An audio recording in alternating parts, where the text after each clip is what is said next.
So we should just not believe what he says then. The President of the United States, what he says, let's not listen. There's a statement where people say... He just lies about stuff. Well, take Trump seriously, but not literally. So he just lies about things all the time. Take Trump seriously. So you're saying he just lies. You accept he just lies literally. All the time. I don't know if you want to call it lying. I don't know if you want to call it, this is the playbook. This is the art of the deal. This is negotiation. But if I was somebody that lived in the UK or lived in Europe, I would be, rather than... 457 British soldiers died in Afghanistan because America asked for our help. Donald Trump said British and NATO soldiers stayed a little back from the front lines. He has never apologized for it. A Republican spokeswoman came on British television this week, and Lewis Goodall asked her one question about that. And she admitted it was offensive, hurtful, and untrue. Just like that. No argument. No defense. Just yes, it was wrong. But here is the thing. That was just the opening. By the time they got to Trump threatening to invade Greenland, terrorizing American citizens with ICE raids, and the spokeswoman trying to explain why we should not take the President of the United States literally, this interview had become something genuinely extraordinary. This is Fool's Ballot. Subscribe if you are not already there. Now let us get into it. The United States, what he says, let's not listen. So you're saying he just lied. You accept he just lied. Have you seen him recently? Yeah, I have. And I think it's just a bit rich. And you think he's all right? Well, another week and another 7 days where the President of the United States feels like not only the most important person in the world, as is perhaps typical, but it feels as if, as always, our politics is entirely plugged into his head. Certainly what he says. Jennifer Ewing is a spokesperson for Republicans Overseas UK. And Jennifer, thanks so much for joining us this morning. Thanks for having me. Not at all. You'll know that 457 British soldiers died in Afghanistan because your country asked for our help. President Trump said that the UK and others stayed a little back, a little off the front lines. He's rode back from that and praised the British Army now, but he hasn't apologised for it. Do you understand how profoundly insulting that is to us and to the families of those who were maimed and killed for the United States?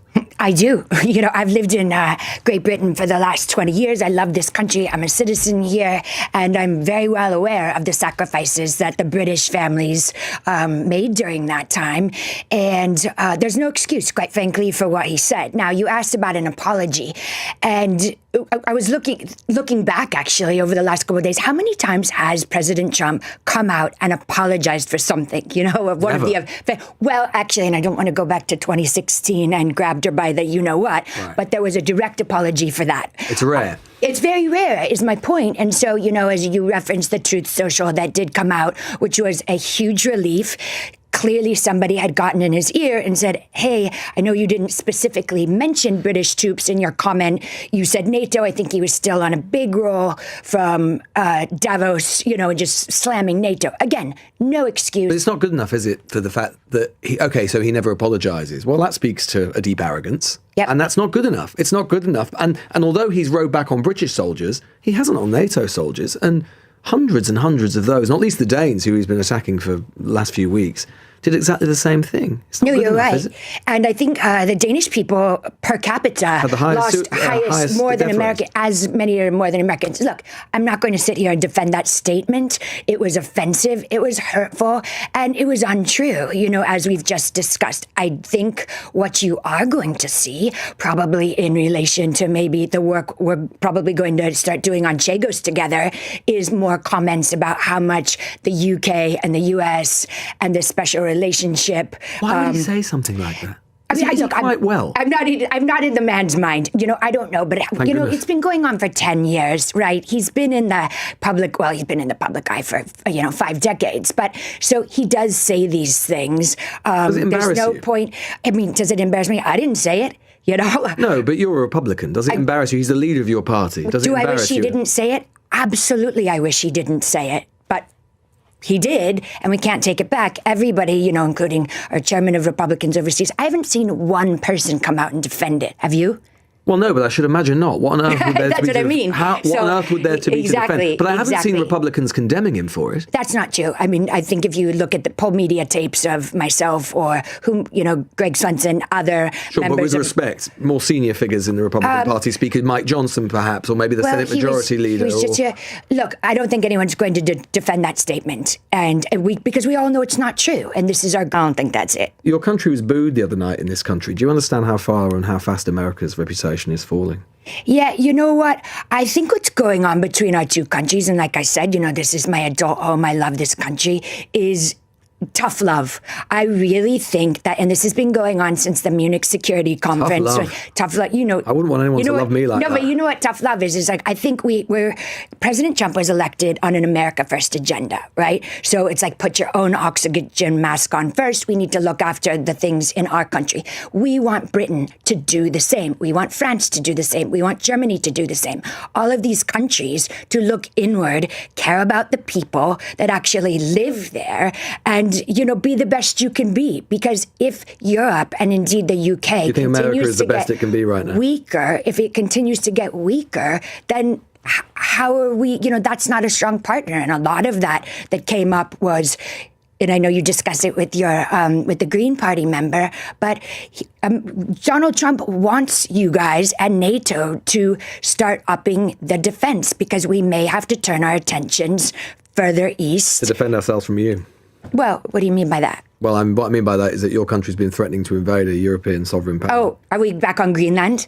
Yeah. Oh, okay. Well, would you not agree that with the ice caps melting in the Arctic, that is one of the most important regions going forward for Arctic shipping lanes? You'd agree with that, right? Yep. Okay. And the good news is that as a result of a treaty from the 1950s, where you got the American Virgin Islands and the Danes got a complete recognition of Greenland, you can put as many troops and as many bases on there as you want, but your presidents, including Donald Trump in his first term, have chosen not to do so. So it's obviously your presidents who don't think it's that important. Well, you know what? I mean, I know that's been sort of the narrative all week. Like, why would they go through with this? Because, the U.S., that is, could already do whatever it wanted in Greenland. That's not true.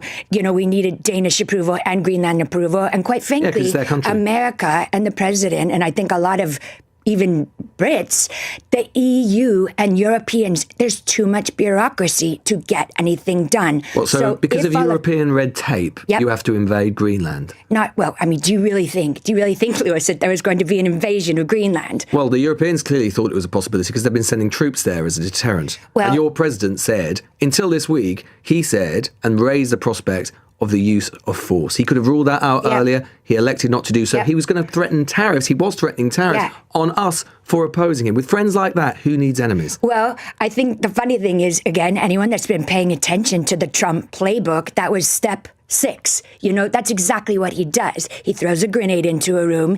He says something completely outrageous. No, but you know what I mean. And then people start taking it seriously. That happened with Russia, Ukraine. It happened with, the contributions to NATO. There was never a chance the U.S. was going to invade Greenland. Anyone with half a brain. He's got nowhere with Russia and Ukraine. Anybody. He's got nowhere with Russia and Ukraine. Yes, it is. He's got nowhere with Russia and Ukraine. And with regards to Greenland, whether he seriously intended to take it by force or not, all he has done, all he's achieved is alienate what should be America's closest allies. And he's done so in a way which has been profoundly insulting to NATO military families. Okay, again, we just touched on, the NATO military families. No excuse for that. With regards to insulting people, Lewis, if the end result is that Britain gets stronger, that the EU gets stronger, is that not a better thing? You think NATO's stronger as a result of the foremost military component of that alliance threatening the use of force against other members of that alliance, given the entire point of NATO is the idea that our security interests are indivisible? Do you really think NATO can possibly be stronger having had him make those threats? 100%. And you know why? Because How? I'll tell you. Because what we've heard, whether it be from the left or the right, including your two guests, that Europe needs to stop being so dependent on the United States of America. And if that takes the Europeans getting a little pissed off. What kind of security alliance is it where members of the alliance threaten other members of that alliance. That's not alliance. That's not an alliance. That's enemies. I go back to tough love. Look, we do not like to see how the sausage is made with President Trump and his brashness and, the whole week at Davos. I know that the Europeans and the UK people, international people, were appalled. Oh my God, I can't believe he's using this language. But there's a whole nother group of people, and I can tell you because they've been coming up to me all week being like, I wish we had leaders like that who put our country first. What, threaten to invade other people's countries with no regard to whatsoever for the views of those people? We've got leaders like that in the world. They're called President Putin and President Xi. Well, and exactly. And a lot of what President Trump is trying to do, especially with Ukraine, especially with the Greenland situation, is keep China and Russia apart. We do not want them together. That has been a policy since the Nixon days. So going back to, you keep wanting to talk about Trump invading Greenland. That's just not a serious, consideration. That was never going to happen. It's part of his playbook, just like we were not going to be tariffing all the EU. So we should just not believe what he says then. The President of the United States, what he says, let's not listen. There's a statement where people say... He just lies about stuff. Well, take Trump seriously, but not literally. So he just lies about things all the time. Take Trump seriously. So you're saying he just lies. You accept he just lies literally. All the time. I don't know if you want to call it lying. I don't know if you want to call it, this is the playbook. This is the art of the deal. This is negotiation. But if I was somebody that lived in the UK or lived in Europe, I would be, rather than, getting into the minutiae of what Trump said, I would be thinking, how can we make our countries better and safer for our citizens, just like the United States? One final question. Sure. America is supposed to be the land of the free and the home of the brave. I've just come back from Minnesota, as you know. Their ethnic minority US citizens are terrified to leave their own front door without identification papers.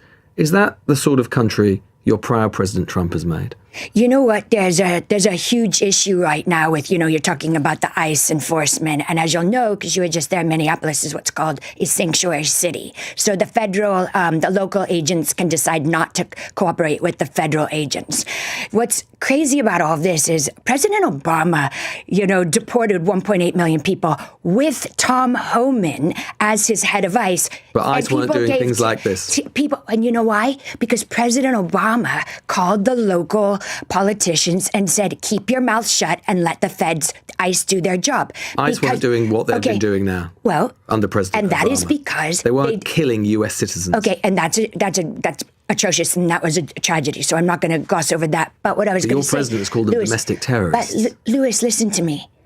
In non-sanctuary cities, which you don't hear about in the news, as opposed to Miami, what happens is the local authorities say, you can go into our prisons and you can see who is here illegally. Because they're red states, and Trump doesn't use these troops against red states in the way that he's doing against blue states. Please, and I encourage your listeners and I encourage your audience, because this is a huge difference. The difference between sanctuary cities versus non-sanctuary cities. Do you agree with the president that Renee Goode... Slow motion. What he should have said, and again, he didn't deserve to be killed by this, that this was a messy situation. He should have said, messy. I had a gun. You can say that again. Why are these protests, who, by the way, are not all organic? Many of these people are either paid for or going there to protect illegal people. So and protect legal people, protect people in their community, protect US citizens. I know that. I saw it for myself there. There are US citizens who are terrified about leaving the house because of your president. They're Americans. They're being terrorized by their own government. Okay, well, let's go back to November 2024. President Trump was elected on two major issues. He didn't run on this. He didn't say he'd do this. Yes, he did. Yeah, he said he'd deport people. He didn't say he would terrorize American citizens. He absolutely ran on this. And again, I will go back to, if the local communities would, rather than say, no, you can't have access to our jail, we will not cooperate with you, what choice does ICE have other than to go into the communities kill Americans. And to, well, that is a tragedy. That's their choice. And we've gone it. But you know what? I think hopefully the lesson from this will be that these sanctuary cities will start cooperating with ICE. The American people, while they did not vote to kill Alex Bretti, did vote to control the border and control illegal immigration. Jennifer Ewing there, spokesperson for Republican Overseas UK. Really grateful for your time. Let us go through what happened in that interview properly, because there are several moments that deserve to be named clearly. And the most important one comes near the end, when the whole thing crystallizes into one devastating exchange. Jennifer Ewing came in to defend Trump, and within the first 2 minutes had already admitted that his comments about British and NATO soldiers were offensive, hurtful, and untrue. She did not hedge. She did not qualify. She said it plainly. And to her credit, that honesty continued throughout the interview in ways that were clearly not part of the plan she arrived with. She admitted Trump rarely apologizes.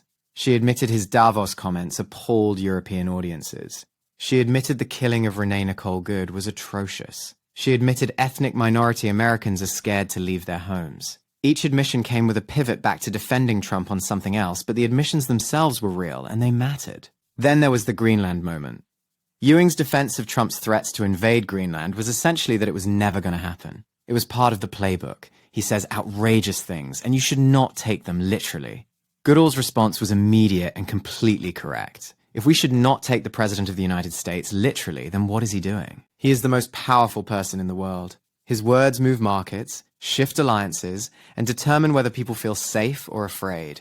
If his threats about Greenland were not real, then he was performing a threat he did not mean in order to achieve a negotiating outcome, which is another word for lying. And Goodall asked Ewing directly, "So you are saying he just lies?" And Ewing could not find a better word. She said, "Take him seriously, but not literally." Goodall said that means he lies. She said, "I do not know if you want to call it lying." And that moment is the most important in the entire interview because it exposes the fundamental incoherence at the heart of the MAGA defense of Trump. You cannot simultaneously argue that Trump is a straight-talking truth-teller who says what he means and that his threats should not be taken literally because they are just part of the playbook.